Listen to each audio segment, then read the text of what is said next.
Dans la nuit du 28 au 29 janvier, l'aéroport international de Niamey a été la cible d'une attaque qui soulève de nombreuses interrogations.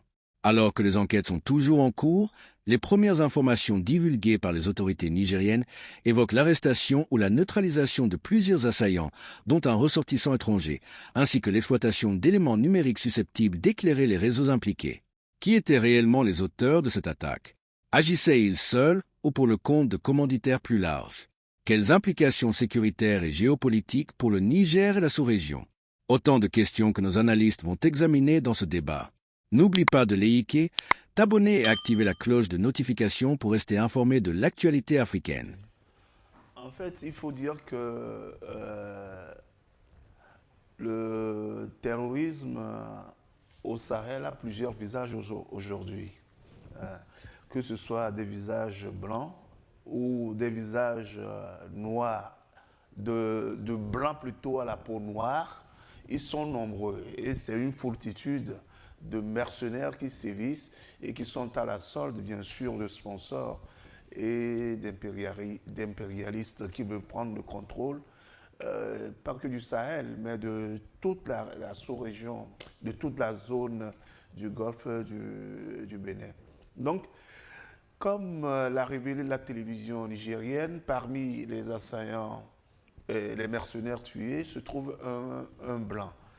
Et j'ai poussé un peu ma curiosité pour lire un peu partout sur des forums, écouter les analyses des uns des autres. Et il semble même que le mercenaire blanc tué, son nom se trouve déjà, son identité n'a pas été pour l'instant révélée, mais connaissant le mode opératoire des autorités de transition de l'AES, il révèle toujours les identités.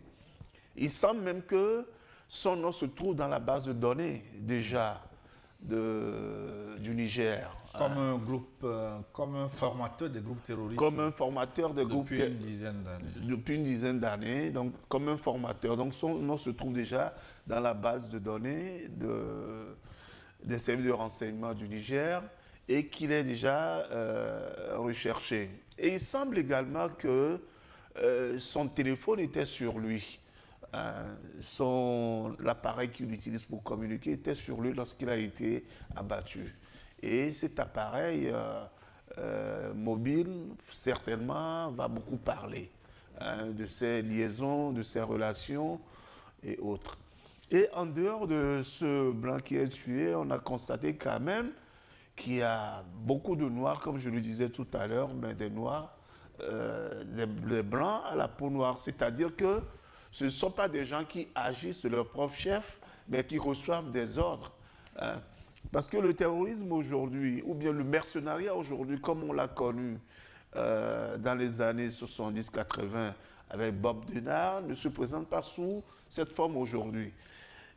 Actuellement, on a transposé ce travail-là à nous les Africains. Comme ça, on passe beaucoup plus inaperçu. Imaginez par exemple des Africains, des Noirs qui se promènent en moto autour d'un aéroport comme Niamey et qui dissimulent les armes, ce serait difficile à intercepter. Mais des Blancs comme Bob Denard qui atterrissent comme ils ont fait à Cotonou pour déstabiliser le régime. Dans les années 70, le régime de Mathieu Kérékou, c'est complètement visible, ou bien dans les Comores, où partout Bob Denard a fait son malheur sur le continent. Donc, ces Noirs-là, ce sont eux qui ont pris la relève des Blancs qui venaient sur le territoire. Et ils sont nombreux. Aujourd'hui, la passe, c'est quoi? C'est le gain. C'est la manipulation par les impérialistes de ces Noirs-là qui pensent qu'en déstabilisant leur propre pays d'ailleurs, en les déstabilisant l'Afrique, ils servent une cause. Or, la cause qu'ils servent, que ces mercenaires servent, c'est une cause qui va à l'avantage des commanditaires et des sponsors, et non de nous les Africains. Imaginez que nous avons l'exemple ici au Togo, je me rappelle au nord du pays où le général Yak Damran, à l'époque, ministre de l'Intérieur du Togo, avait dit qu'il y a des Togolais qui collaborent avec les terroristes en leur fournissant des vivres, en leur fournissant du carburant, en leur fournissant des cartes SIM, pour s'en prendre à leurs propres compatriotes. C'est de cette même manière-là que les terroristes dans le Sahel aussi opèrent. Ce sont des Nigériens, ce sont des Maliens, ce sont des Burkinabés. Ceux qu'on appelle les nègres de salon, ce sont eux qui sont aujourd'hui en charge de déstabiliser nos pays. Alors, maintenant qu'on les a pris vivants, tu crois que qu'est-ce qui a permis au président Tiani de parler aussi clairement et d'accuser des gens s'il n'avait pas d'informations de première main? Oui, mais Encore que... Est-ce que le fait qu'on ait pris un assaillant de nationalité française, que ça suffit pour extrapoler? Non, il n'a même pas besoin d'être français. Aujourd'hui, la France, pour nuire à l'Afrique, n'a pas besoin d'envoyer des Français. Parce que les Français savent qu'en matière de nuisance, le nègre est tellement mauvais contre son frère que tu envoies le nègre, il fait mieux que si tu avais envoyé un Français.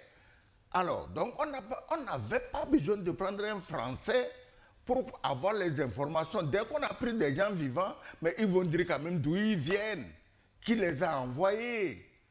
Maintenant, même si on n'a pas pris quelqu'un vivant, on te parle d'un téléphone. Aujourd'hui, c'est un téléphone, notamment celui de Damiba, qui est en train de foutre le bordel au Burkina avec toutes les informations auxquelles personne ne pensait. Alors, ici aussi, il y a un téléphone d'un Français qui parle. Et on va recouper ce que le téléphone dit avec ce que les gens qu'on a pris vivants disent. Ah, quand même, c'est des spécialistes de l'information.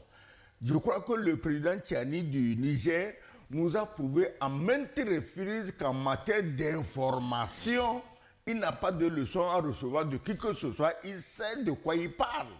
Donc, c'est un homme extrêmement bien informé.